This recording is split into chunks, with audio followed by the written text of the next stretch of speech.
We are getting into the 4th of July spirit all this week on North Dakota Today. And today we are making some red and white and blue projects the whole family will love. And when we think crafting, there's only one person that comes to our mind. Supermom Emily Brooks. And before we get into your Supermom, 4th of July, let's talk a little bit about your role as well in the Mrs. International pageant.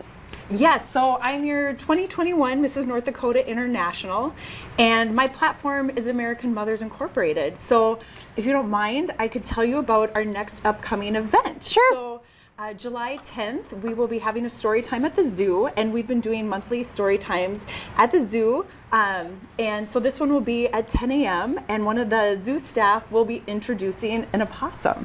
Opossum. An opossum. I love that. I love that. We learned about those. Everything that, yes, we did with the zoo as well. So I love that, and I love everything that the organization does, and you supporting moms as well.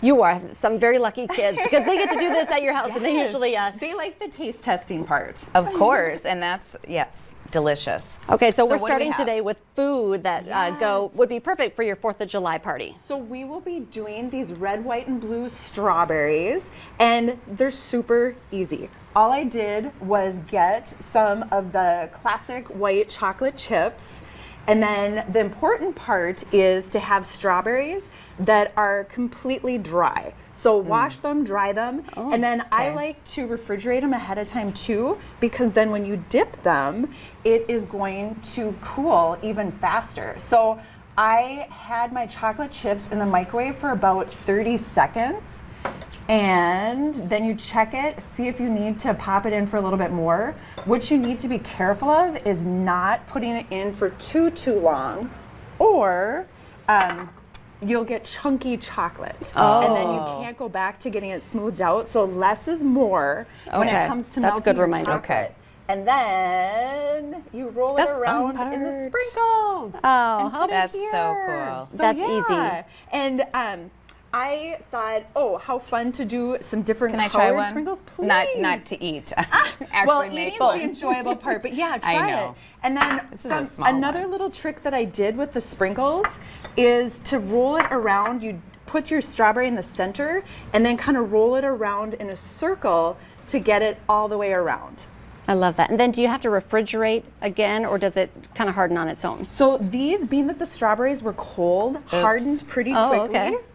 It's not a very good one. It will be delicious. It will be delicious. Yeah, right. They all taste the same. With the chocolate covered strawberries, it's best to do it shortly before you're going to serve them.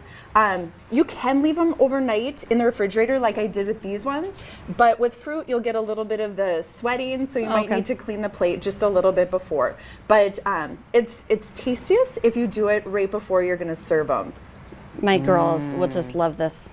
Love making these for sure. Yes, please. And I was just at Cashwise in West Fargo last night, and strawberries were 2 for $3. Oops. 2 for $3. I'm not very good at this, clearly.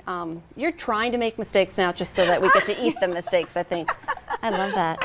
Okay, but how fun. Just fun for the kids to do, but also like a tablescape as well. I mean, this is like the centerpiece of your barbecue as well. Yes, absolutely. And my daughter definitely had fun helping me dip last night. We found this little variety pack that has so many different options, and a lot of different grocery stores will have those. Okay, I love that. Okay, so super cool food craft. But now you have a craft that does not involve food, but it's still with the red, white, and blue theme that we're going for here leading up to the 4th of July. What are we doing now? Yes, so this is a clothespin wreath. And so I purchased the circular back part for $1. And I just found that at a local craft store. So it's just a wood piece. Sure. And then the clothespins were $2.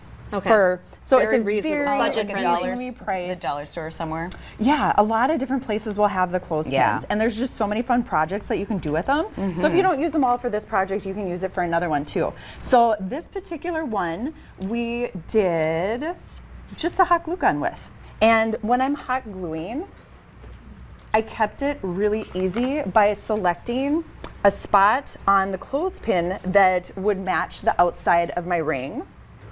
And I just took my hot glue gun, put it down that part leading up to it Oh, right it's there. still hot. We were wondering yeah. whether or not how close I should be to the That hot glue one gun. stays pretty hot.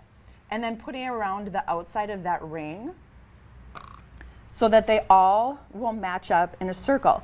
And something else that I did for hanging purposes, because I try to make crafting as easy for especially my kids as possible, and for myself. But I And just for your left non-crafty friends like us. Right. so it came with the hanger tag that they use at the store, and it works for hanging it up on Oh, wow. whatever you're Okay. doing. So I Absolutely. just didn't remove that, and I'm using that to hang it. So this wood part came with that? Yeah, this little Okay. wood section did. So I just painted the back of the wood section with Sure. white. Now, I found a family photo from last year, and I thought, well, being that they're clothespins, let's utilize them and just clip in a photo. Sure. But if somebody wants to practice typography, you could put, 4th of July or Independence Day, or you could get some stencils and do that too. Yeah. Another fun little thing that you could add onto it is if you want to get some stars, paint those white or yellow, and then put them on the blue. And love just it. hot glue them on. Super cute. Yeah. And really, this paint, did you just get that at the craft store too? That doesn't have to be very yeah, expensive look at either you. to get the red, so white, and blue. if you ladies want to Kids practice love the to painting paint. section, yep. So what I did before I started the painting, I just painted the top of the clothespins, but I counted to see, do I have an odd or even number for the stripes? And so if you have an odd number, then do red and white, and you can double it up if you have an even number. Oh, I like that. Yeah, Smart. so you can just, decide how you want it to turn out. You really can't mess it up, actually, with as long as No. you're using just red, white, and blue, though. Either. I mean, I Right. always look, I'm like, wow, that's so clever, and so you did put some thought into it, and you did. But even if you let the kids just go crazy with red, white, and blue, you're still getting Right. the They could make- patriotic theme. Could make polka dots on here. Yep. So if you have know. kids working on this, you can put the hot glue part together. They could do the Soap. painting. You could use temper paints that are a little bit more washable. I will be a featured artist this Saturday for the Fargo Parks. Really? For their Chalk Fest at Broadway Square. Awesome. So Ashley of Tinker will be co-hosting that with me. So if people want to come to that, Check we'll that see you out. there. That's awesome. She is so talented Yes, with she everything. is. Oh, I was talking about you. You and Chalk and all crafts. Oh, thank Melanie, you. Thank you Totally. so much for coming in. That's fun. All right, stay with us. Coming up next, all the fun of the Fargo Air Show is right around the corner as well, and you won't want to miss it. We're talking to one of the organizers next.